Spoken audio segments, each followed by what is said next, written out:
Hey downtown van. Hey downtown van. Hey downtown van. Hey downtown van. Hey downtown van. Hey downtown van. You're listening to Hey Downtown Van, hosted by the Downtown Vancouver BIA. Hey downtown van. Welcome back to another episode of the podcast. I'm your host, Sofia Laratta, and today's guest is Flavio Caron. Flavio is a cross-cultural educator and entrepreneur of Anishinaabe and Italian-Canadian heritage. He's known for his work in business development and cultural training. We really hope you enjoy today's episode, and maybe you'll even learn something new. Let's get into it.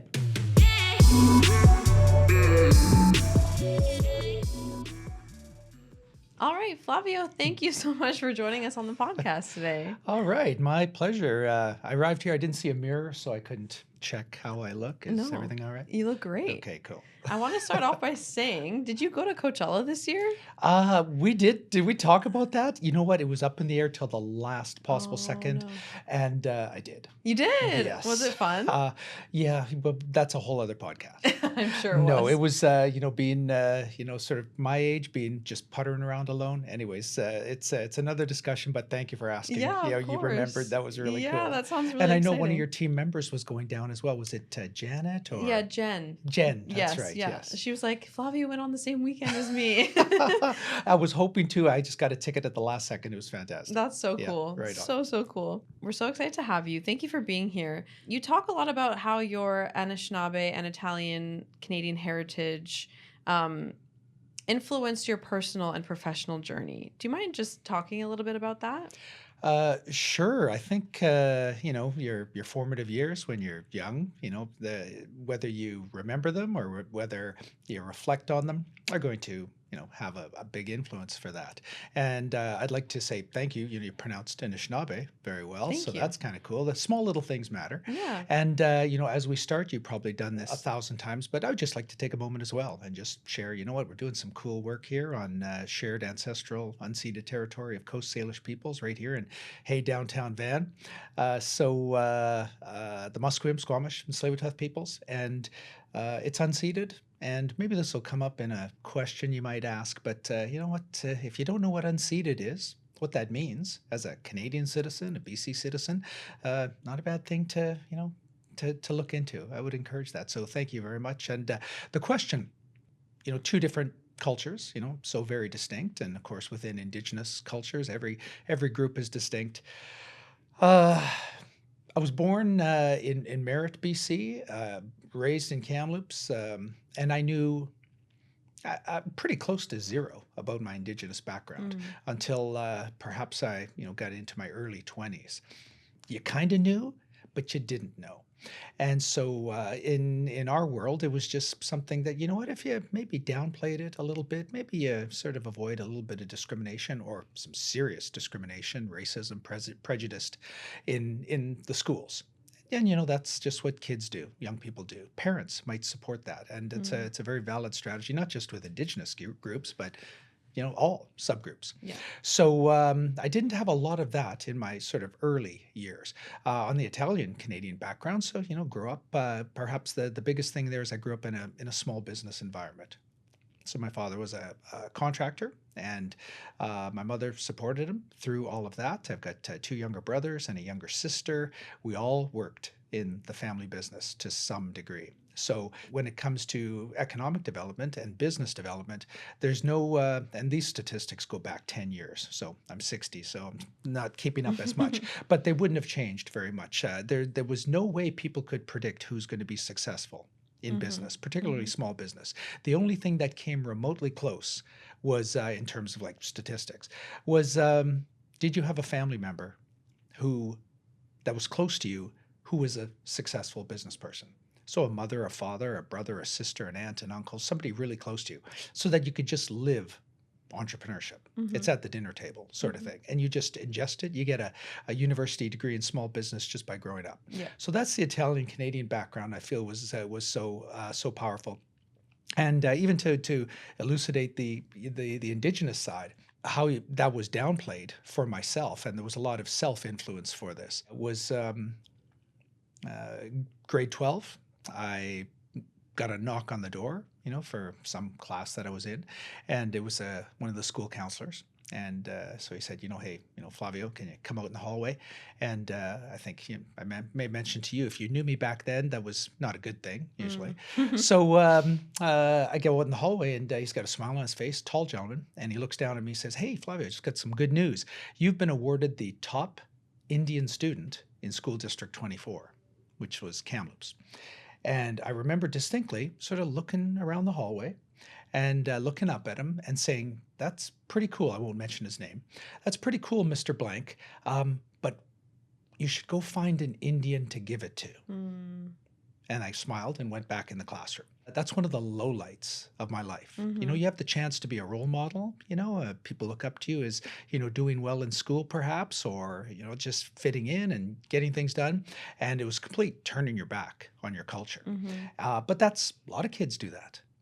And that was a sort of a tough spot. So on the Indigenous background, coming up until my early 20s, there was really nothing there. It's just been a big rebirth since then, which has been pretty cool. And I think, it's not universal, but it's a shared experience by so many people who grew up in my time where it just wasn't cool. Right. You're going to be discriminated against, racism, prejudice, every right, left, and center. And I'll say this throughout our conversation. I'm not crying the blues, and I'm not saying feel sorry for anyone, but we just look at facts, and that's the way it was, so we have to understand that and work through that. So in terms of that, there was predominantly on the European side that brought that forward, but it's been pretty cool in the meantime, bringing that forward with merging of cultures. And I think in a tiny microcosm, my life is a microcosm of what's going on in Canada and the planet, as different worldviews are coming together, and systems and knowledge that was maybe put aside for a long time are coming back into the forefront. And that's in my world as well. Totally. And you mentioned that the not identifying with your Indigenous side was inflicted in a way. Was it also, I'm from an Italian family, so I understand the pride that Italians have for their culture. Do you feel that perhaps maybe it was also inflicted by your family, or?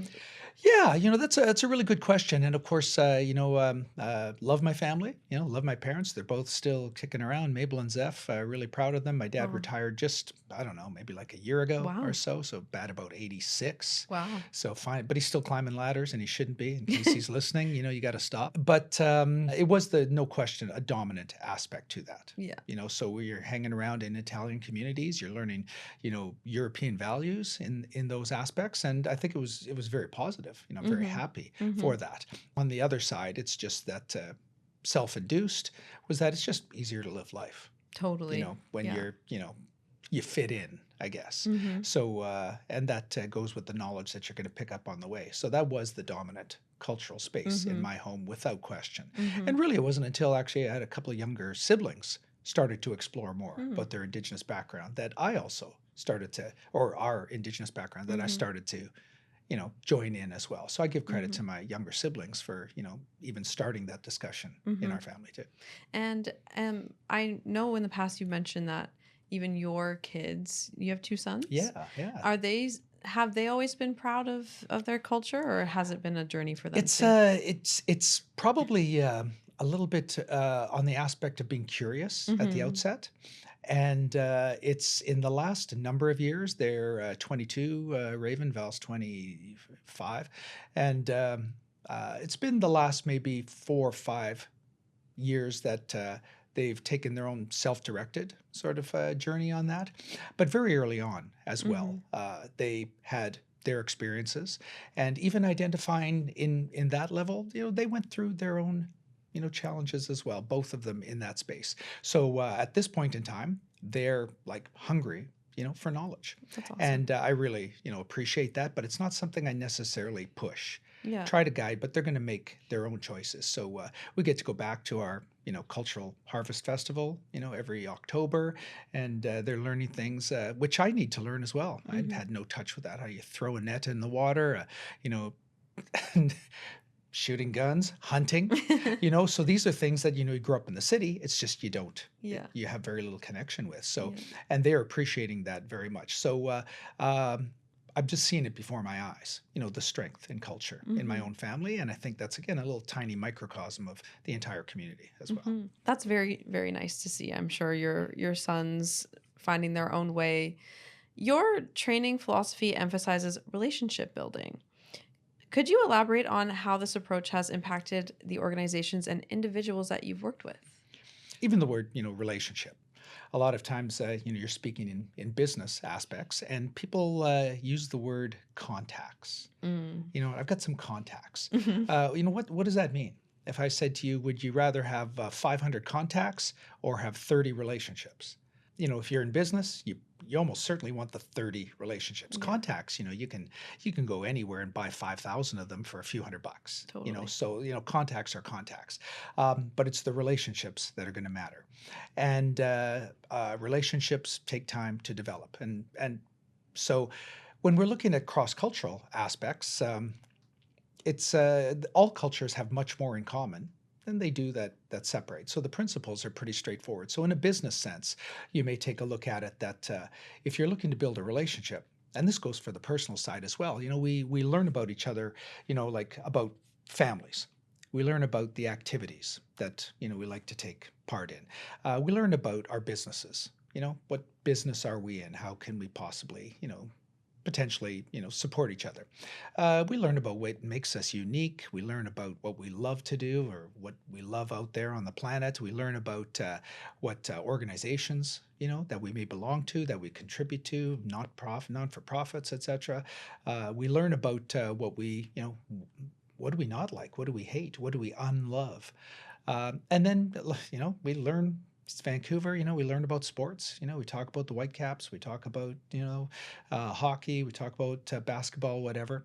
So when we're looking to build a relationship on the personal level or a business level or organizational level, there's 8 different sort of factors there. And the reason that I remember those is that the mnemonic for that would be fabulous.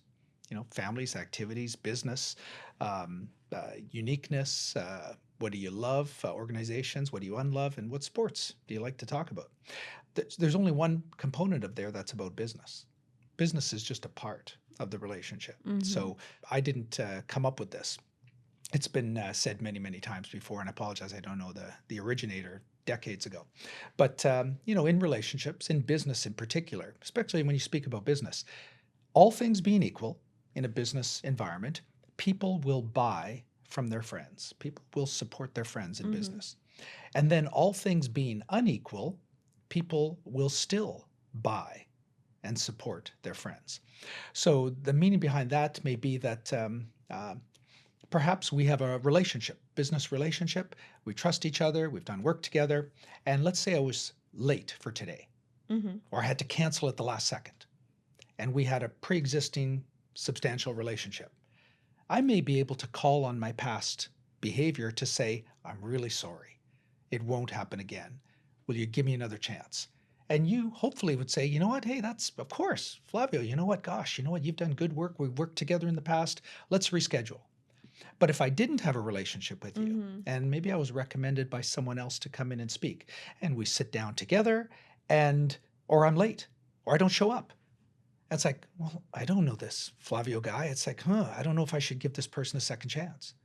You get equity in relationships. Yeah. So all things being equal, your relationships are, people will support you. They'll buy from you, even when someone else might be even a little bit better than you. They're going to stick with you. So there's a connection to the loyalty in that aspect. And then with regards to relationships, how do we, communicate based on values? So these are everything that's sharing here. I think our whole conversation is probably going to be a common sense conversation. But that being said, common sense is, I think, just one person's opinion. We're losing common sense in every space. Business, politics, relationships, understanding, being cool with each other. So on that aspect, with values, sometimes we try and find these distinctness. Like so many people talk about, what do millennials think? What do Gen Zers think? And all these sort of things. Like somehow we can pin, this is just my opinion, one person's opinion. But I value that. There are differences based on age groups, depending on how you view the world, interactions with environment, employment, business, those sort of things.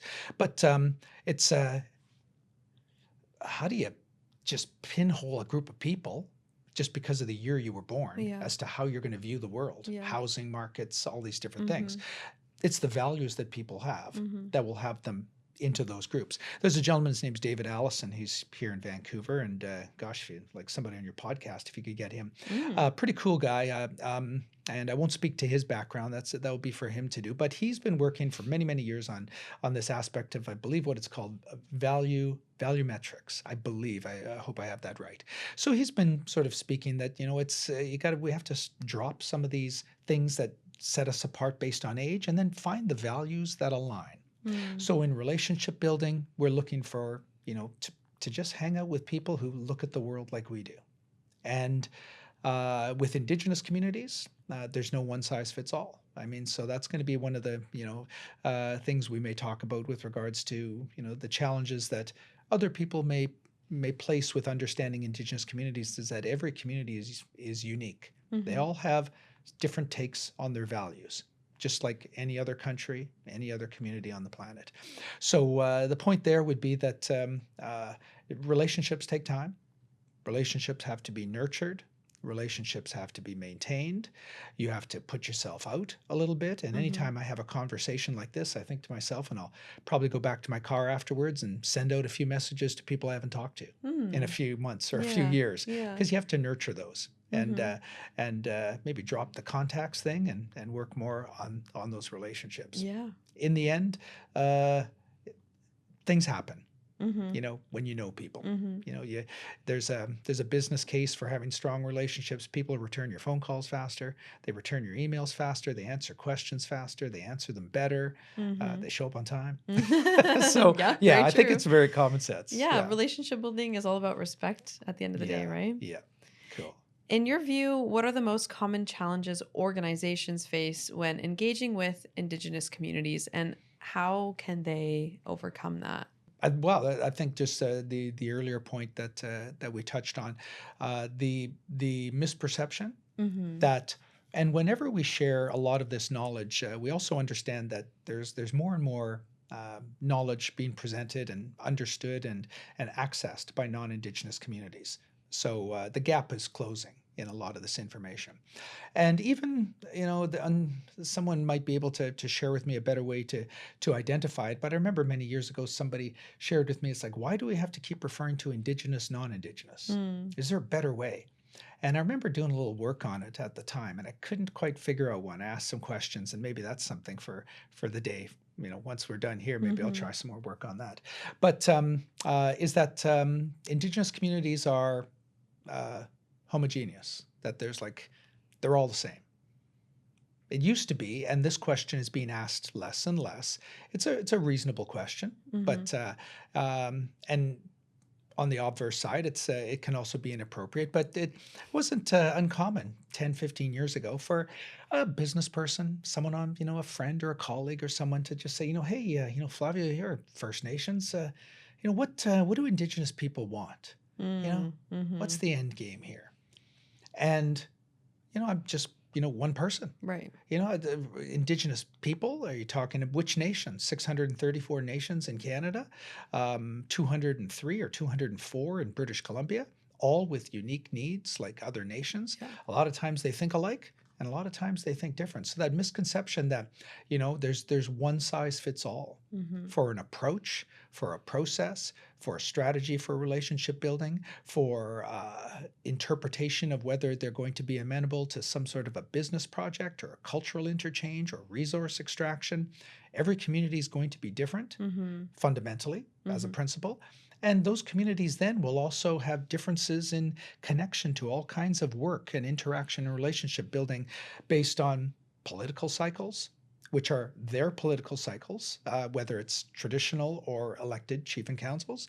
It could be provincial cycles, relationships with different governments provincially, with federal ones, with municipal ones.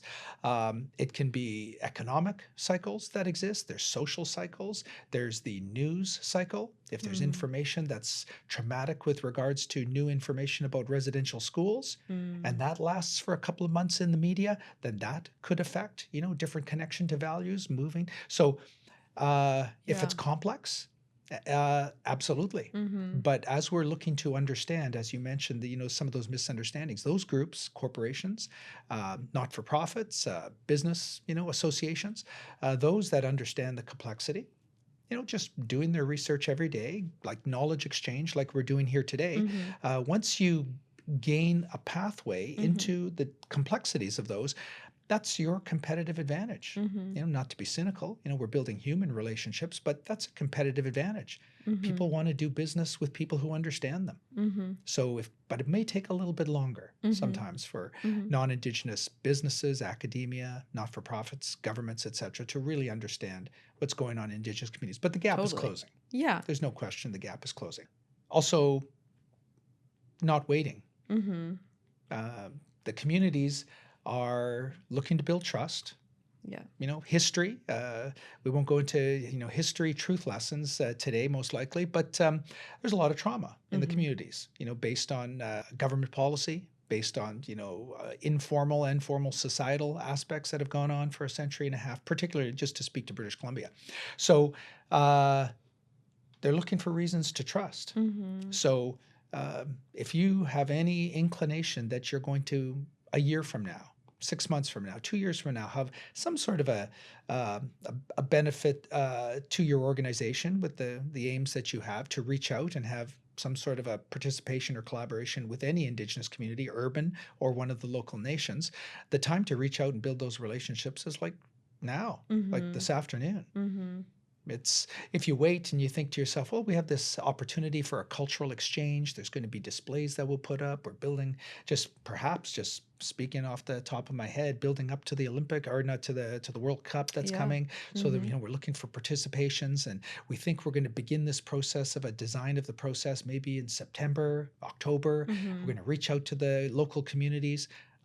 Well, even though you're not going to start that process until October, today's the day to make sure that you know those people. To reach out to people when you don't need anything is the time to build the best relationships. The time when you have a neighbor next door, maybe you haven't talked to them. They moved in a year ago. You really never talked to them. And then all of a sudden you go over the fence. Which relationship strategy is going to work better? If you just reach over the fence or look over the fence and say, hey, I notice your apple tree's there. Hi, you introduce yourself. We haven't had a chance to talk. It's been a whole year. But if you never need any help, raking up the leaves or something like that, I got, my son's here. He'll come over and help you out, and he'll get some exercise. And okay, you're just saying hello, and you're offering help or assistance. Although in this case, it's the help of your son. So, or do you reach over the fence and say, hey, how you doing? We haven't had the chance to introduce ourselves. Look forward to catching up and figuring out who you are. You wouldn't happen to have a ladder, would you, that I might be able to borrow? And the person goes, you haven't talked to me for a year. Now you've got a smile on your face. You seem genuine, but you need something from me. Is that the reason you're approaching? Right. Or are you just approaching because you'd like to get to know who I am? There's no question which one is the most effective way to build a relationship. Reach out to people when you don't need them. I really like that. Yeah. I really, really think the that's neighbor example nice. works good all the time. Yeah. Because we all have neighbors. So true. Everybody can relate. Yeah. And I remember when we did our session with you, I think someone on our team asked about when is a good time to go reach out to someone, or if I try and go to a cultural event, will I not be welcome? But you said, no, you should go. That's when you should go. 1,000%. Now, there's no absolute. There may be some cultural events that may be closed. So it could be something that, again, that may be related, very specific for the community. But, the forward-facing ones, like the different sports events that they have, talking stick festivals, it's not a stereotype because it's so amazing, to go to a powwow, Squamish Nation powwow, or the powwow circuit in British Columbia. Music. I think we shared, the hallucination was here, and, it could be Snotty Nose Res Kids. And just as a shout out to Snotty Nose Res Kids, they have a GoFundMe page. Their studio was part of a fire in Burnaby on Hastings just a couple of weeks ago. So sad. So, if you take a look at the GoFundMe, anything will help. And if you don't know their music, you got to check them out. Yeah, you absolutely should. Everyone at the office is obsessed with them. All right. Yes, Fantastic. Yes, we love them. That's so cool. It is cool. Even, and my older son is just heavily into rap. And so we were traveling to Kamloops a number of months ago. And so I put on some of the music, and it was like, whoa. Dad, this is really good stuff. So Aw, even for himself, that's a cute. I convert love as well. that. Yeah, pretty cool. They just performed at the Junos as well. That's right. Yeah, Yeah. and they won. Yes, Yeah, they they won did. one Yeah. or two. Yes, yeah. Very, very cool. So, as someone who is deeply involved in Indigenous relations, what are the key misconceptions non-Indigenous individuals often have about Indigenous communities, and how can these be addressed? I think we kind of touched on it. Yeah. I But think we got there.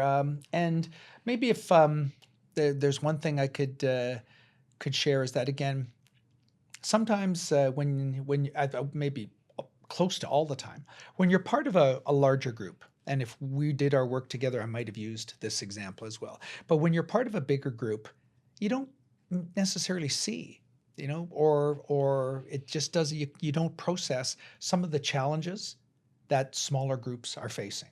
So we also don't want to focus today only on challenges. There's so many amazing opportunities, and you're working with tremendous opportunities with Indigenous communities around in the local nations. So did we work on the exercise, the one about, people who are left-handed?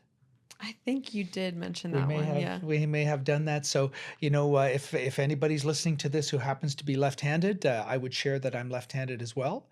And I guarantee you, whoever's listening, on the other end, if I was to, say, hey, Mary, I just wanted to say, saw you're left-handed, I'm left-handed as well. We would smile at each other. We might have a small conversation about writing instruments, because we smudge out everything on our page when we write left-handed about, where we sit, how many tools that exist in just normal use of tools aren't made for left-handed people. So very young, I learned how to use my right hand for all of those. And even going back in history, it's not too far. We're still in many cultures, if you're born and you're left-handed, you are guided out of being left-handed Yeah. because of its connection to just Sinister. exactly. Yeah. In which Italian, sinistra is left. So, it's in the actual language. Yeah. So on those aspects, I can meet a left-handed person and we can laugh together, because we see the world a little differently. And we could have a bunch of right-handed people around us going, what's the big deal? What are you talking about? You would never consider remotely the challenges of a left-handed person in society, unless you have a partner or, something like that. So along those lines, Indigenous communities, many other subgroups, there's different systemic aspects that exist with regards to challenges to interface in business and in housing and education and healthcare and justice and all of these factors. The human development is growing in each one of those spaces, but most will say it's not happening fast enough. And along those lines, sometimes the larger groups can't see what those challenges are that don't exist. So an example really quickly about that, my son and my wife, my partner, she came home one day and many years ago, probably about 6 years ago, and said, hey, I have a good story to tell you. I think you'll like this. So I said, okay. And she said, I just went to the eye doctor with Val, oldest son, and we went there and he was going to get an eye exam and maybe look for some glasses or contacts. And so they said he's with the First Nations Health Authority plan. And so the very nice person working in reception, the dental office assistant, took a little look and said, I can't find that in our computer. So then, Val's mom, my wife, said, well, could you look again? It's there, and oh, sure, the office assistant was very smiley. So she looked again and then said, nope, I'm sorry, I can't find that. I'm not sure if we work with that plan. So again, my wife said, again, could you look one more time? And the person said, sure, I'll give it a try. So she looked one more time and then said, oh my gosh, here it is. Oh, yes, of course, it's with Pacific Blue Cross. Yes, I see. No, we can work with that. That's wonderful. And so she looked at me and said, isn't that a good story? It's a very nice person, worked behind there, is pretty diligent. And I said, absolutely. I'm sure this person was a wonderful human being and just a tremendous person. But we could look at this another way. We could look at this as a mother and a son walking into a medical practitioner, stating which medical plan they're under and being told, I can't find it. and then saying, okay, could you look again? So advocacy, you need to be in an urban environment, stand up, say, could you look again? And second time, nope. And then the comment, I don't think we work with that one. Well, and then please look again. And then on the third time, yes, they found it. And that's wonderful. The outcome was very positive. But you're a strong advocate. You understand the city. You understand healthcare. You've done this before. So you could advocate for your son. But what if you were a 50-year-old woman who was coming from a small community and came into the city and walked into a medical practitioner and the person said, oh, I'm sorry, I don't think we work with that plan. Yeah. How many people would just leave the office I and would. say, thank you for trying? Yeah. And the net result is a Canadian citizen is denied healthcare. Yeah. That's really what the result is if you can't advocate for yourself in this urban, modern, fast-paced medical environment. So yeah, we're making progress, but those are systemic aspects that people may not see. And if you're part of the larger group, you don't understand what's going on in the smaller group. So First Nations people can say, yeah, I'll give you 20 stories of where those things are happened. Doesn't mean they're crying the blues. They're just facts. We're working through this. It gets better. There's no question about that. So, but yeah, with regards to those aspects, I think maybe, the awareness, just like the work we did together, with Indigenous corporate training and downtown Van, spurs more learning, and those bridges. Definitely. So through your workshops, you have contributed to the success of thousands of individuals and organizations, ours included. What success stories stand out to you? Well, maybe to protect both, innocent and guilty. I'll keep it very generalized. I think probably the successes are certainly there are recognized ones that are front-facing. You have the opportunity to provide knowledge or information. I've had the opportunity to work with business programs many times in the past, both Indigenous at the time. The word was Aboriginal. The program was Aboriginal Best. It was a wonderful program. A gentleman, Bruce Lacroix, had worked tirelessly with that, and it was a provincial government program. Had the opportunity to work, in connection with, looking back, I don't know, a few hundred businesses. So many of them succeeded, and for myself, my measure, sort of success is the conversations, that happen later. To be able to walk into a space where, wow, geez, this is your business now? It's like, and somebody, just saying, and I'm not, it's really hard for me to even say this because, first of all, it's personality, then it's also culture with this connection to humility. So, a gentleman says, yep, you know what? Everybody gather around. This is the person who spurred the inspiration 10 years ago. Your jobs are here because of this guy. And how do you know when something that you share, inspiration you provide, stories you tell, motivations, sticking by people is going to spur them to create a business that creates 300 jobs? And then they recognize you and say, you're the reason. You know what? If you weren't there when I was 25 years old, I wouldn't be here today at 35 driving a Audi R8 and 300 employees, etc. So there's you never know when those successes are going to happen, but they also happen on the very grassroots level. And for myself, is human success with business communities, Indigenous communities. I still have relationships with individuals who maybe have been trying to start businesses for 20 years, and they may never start a business, but they still have that mentality. So you don't need to start a business to be an entrepreneur, to think like an entrepreneur, and it supports you in every other aspect of life. So part of that, my successes are keeping the long-term relationships over 20 years with individuals that they may never start a business, but you're still there for them as a friend. One thing that's in terms of successes for myself that I see personally, and it relates to downtown Van, is we may have done our work, the work that I do, the work that I do with Indigenous corporate training, that we may have done work in a corporation or a government 20 years ago, and it would be all staff, just staff. And then maybe 12, 15 years ago, there would be managers that would come into the sessions, even if they were in for an hour, sometimes for the day. Mm-hmm. And then maybe 10 years ago, you would see some senior managers come into those spaces. And then, 5 or 6 years ago, there's the odd vice president that's sitting in to those spaces. And then, as with Downtown Van, and certainly commended, the CEO, for attending the session. Mm-hmm. So that's the connection to having senior leadership in the room. Yes. And without senior leadership in the room, the impetus or the knowledge and the availability of facts to impart decisions that are going to go in different directions sometimes or better spaces, it's tough when you're a manager to invoke organization-wide change. Mm-hmm. But if you're the CEO, it's a different story. You may not have all the power, but you have the most influence of anyone. And so Mm-hmm. for us, for myself, is seeing so much more participation from senior leadership. Mm-hmm. And it's not still even common.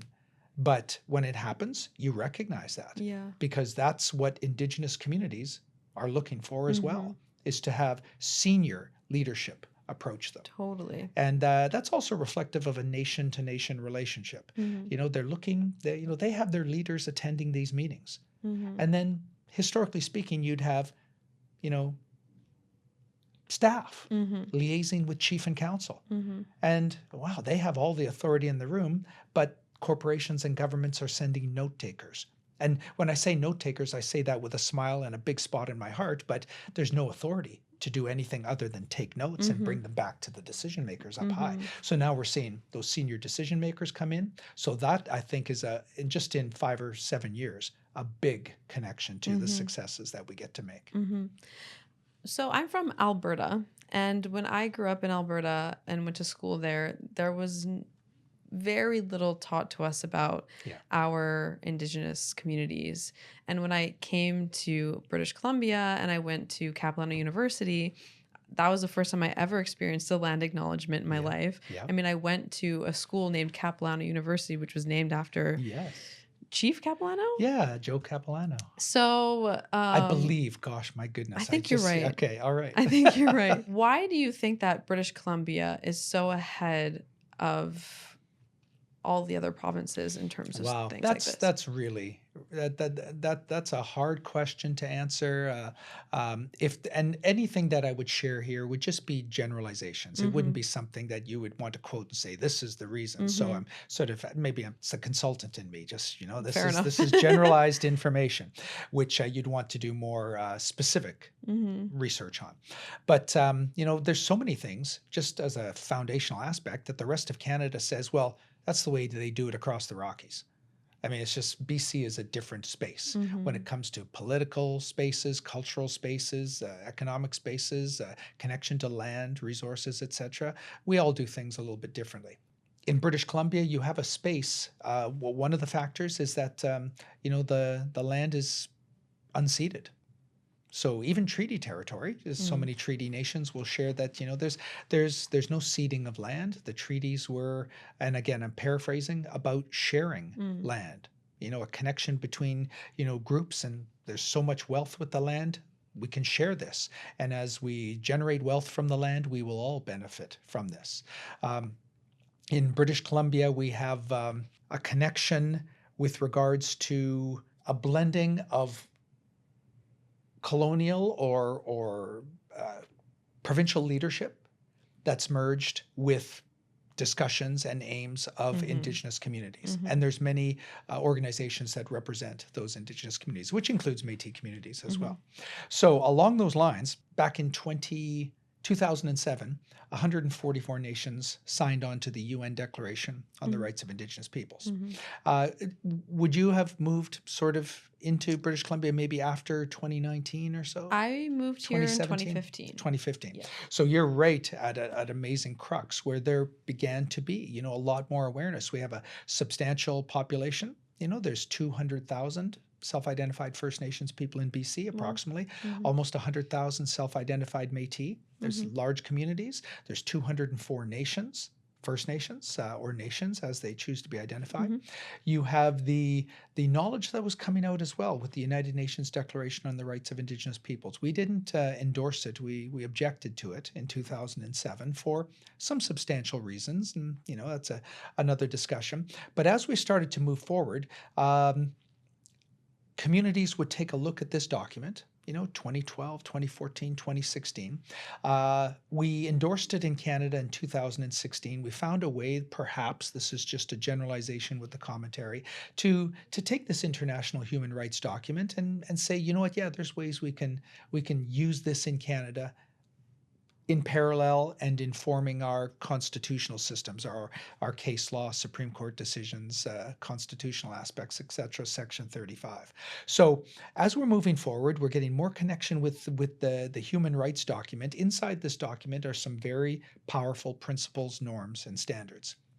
And we also have a provincial government that was amenable to these conversations, understanding that until there is discussions about land, a fundamental value for every single First Nation jurisdiction, decision-making that's meaningful with regards to outcomes with land, then there will be just barriers in British Columbia to be able to move forward. In terms of those relationships, the land acknowledgement, it's cultural, it's protocol.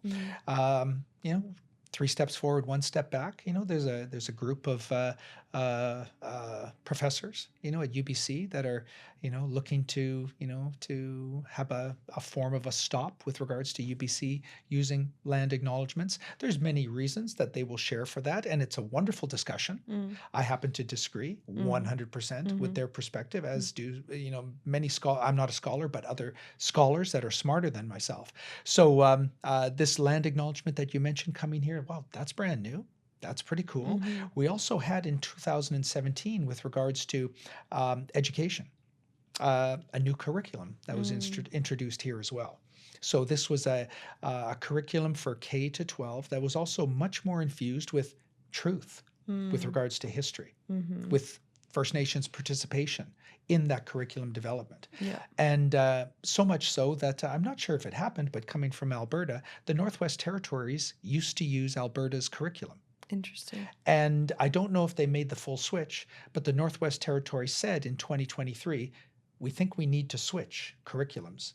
And I'm not saying what's good or bad or up or down, but these are facts. Northwest Territories said, we think we need to move curriculums to British Columbia's because it's much more aligned with perhaps truth in the schools. So you're seeing this happen at a groundswell level now. So some of these things that you see happening in society are happening from high school kids who've recently graduated. They've learned much more about the truth of history. And they're not the same. Truth and history are different things. Totally agree. So there's a reason we didn't call it history and reconciliation. It's truth and reconciliation. Those are different aspects. So British Columbia is just a substantially different space. I was going to use the word a different animal. It doesn't mean that other jurisdictions are doing everything wrong. Right. But if you were to take a look, I'll give you an example. With regards to human development, the UN Declaration on the Rights of Indigenous Peoples is a human development document, a decolonizing document, which even I don't understand fully what decolonization actually is. It's a very big topic. And Cheryl Lightfoot, a professor at UBC, was the UN Special Rapporteur for Indigenous Issues. She left her post in 2024 in the summer, early fall, and another individual, a scholar from New Zealand, took over, Valmain Toki, and I hope I have the pronunciation correct, another well-respected scholar. And in her words, and you can see this documentation online, she said when she took over from a Canadian here in British Columbia, she said, when it comes to the United Nations Declaration on the Rights of Indigenous Peoples, of implementing this to change the whole human rights landscape with regard to land, self-determination, cultural survival, respecting of rights. She said in New Zealand, where Maori peoples make up 15% of the population, very strong, very powerful political groups there, she said they're looking to Canada with regards to our use of the UN Declaration like in an actionable space. And within Canada, British Columbia leads Canada on almost all the connections with implementing this document. It's been law here since 2019. So if the world is looking at Canada and particularly British Columbia, that means when it comes to this work, taking the good things out of this document and putting them into actual practice, the world is looking. Yeah. And so that's the United States, Australia, it's New Zealand, it's Taiwan, it's Ecuador. Everyone's doing different things with regards to human rights for Indigenous peoples. But as a strong generalization, the world is looking at British Columbia. So there's a lot of energy in that space. And when I say talk about the UN Declaration, that doesn't mean that this is perfect. There's a lot of communities and individuals that will say, we don't really like this document. There's never any one size fits all.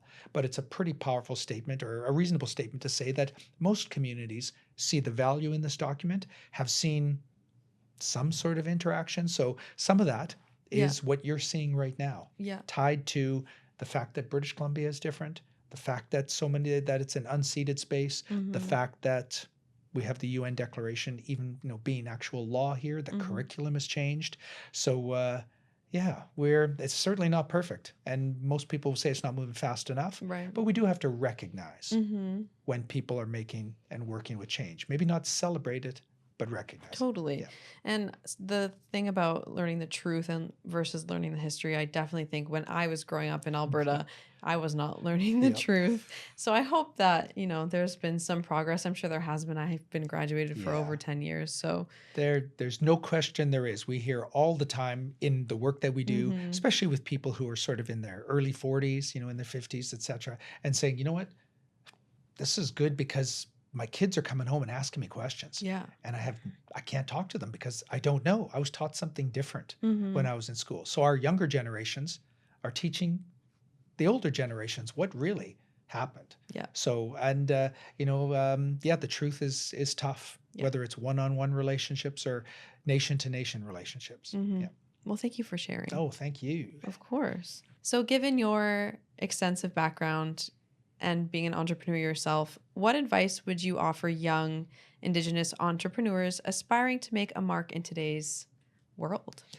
All right. I think this is a cross-cultural aspect for all human beings, is ask for help, seek help. A lot of times we start off as human beings being dependent. You're a little kid, 1, 2, 3, 5 years old. Your parents or your guardians, hopefully you have safe guardians that, they do pretty much everything for you. So you're dependent to a substantial degree. But then you get to this place, that's, a little bit tougher, adolescence. And that's marked by a fierce independence. I can do things. I can do it on my own. You know what? I'm going to make my own mark.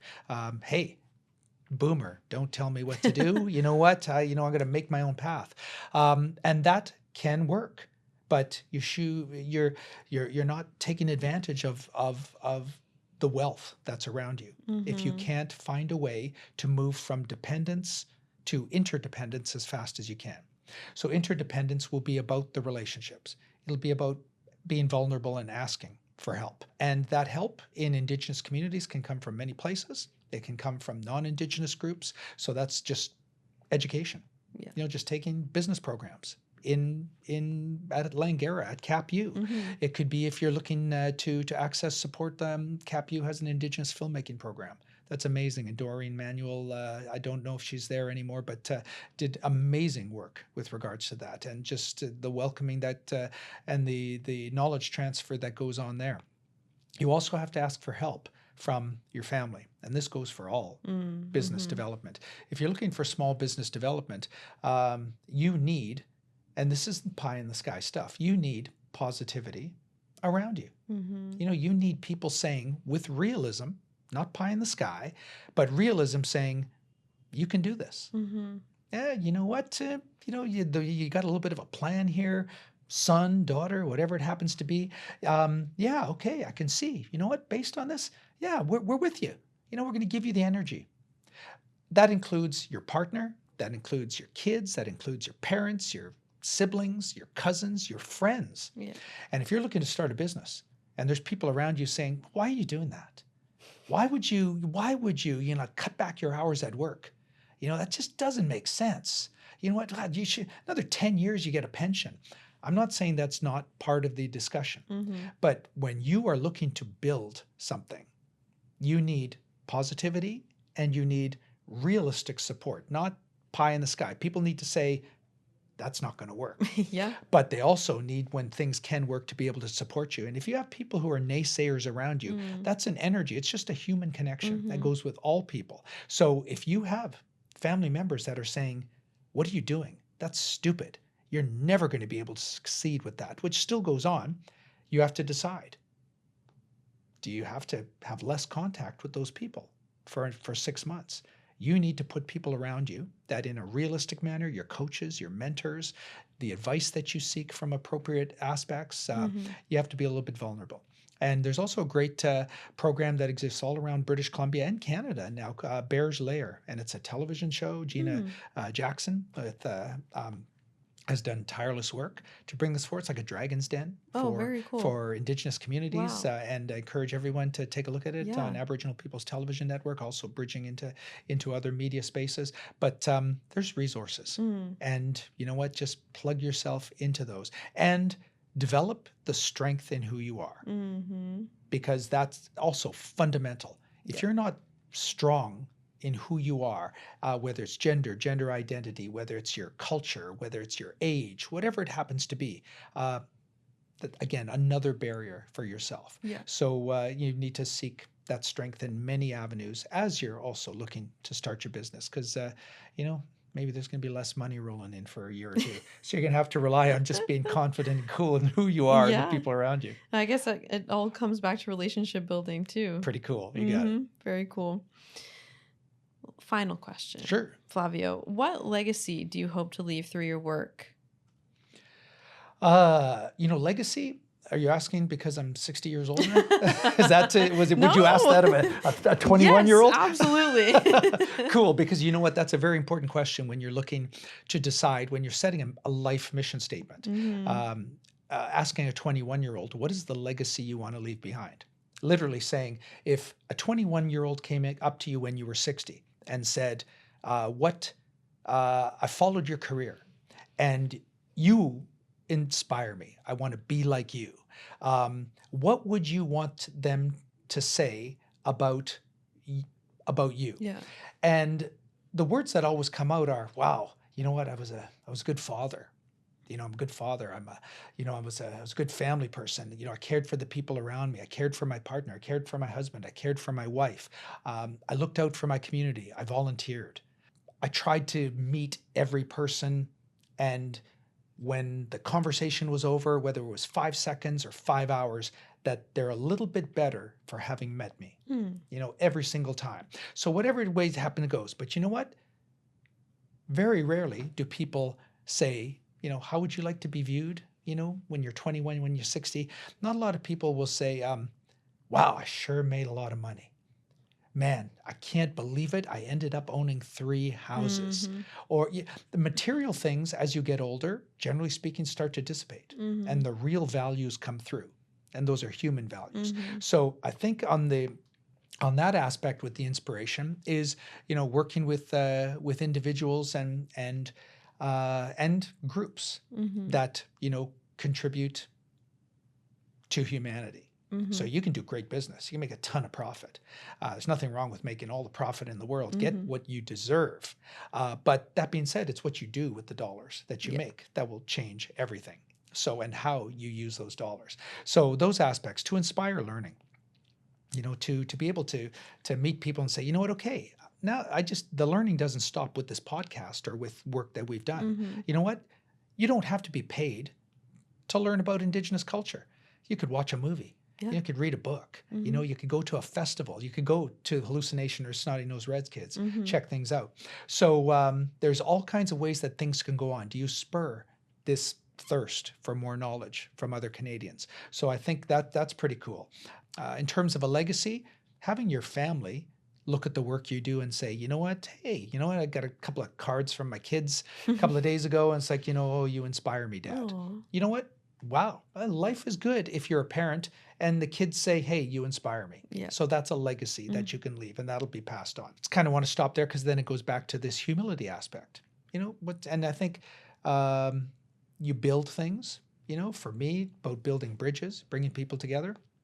And if I was to leave behind myself for my accomplishments, without being specific, is you can sometimes measure yourself in interesting ways. And for myself, whether you're a business person, whether you're looking to build relationships with First Nations communities like Downtown Van, whether you're a new friend going to sit down on the back deck of a neighbor, is you have that first interaction, and then is there enough there that somebody says, I'd like to invite you back? Mm-hmm. And if somebody invites you back, then somehow you're doing something right. Mm-hmm. Whether you're a friend, whether you're working in business, whether your first sales meeting, you know what? If somebody invites you back to make a second pitch, you know what? There's something that you're contributing.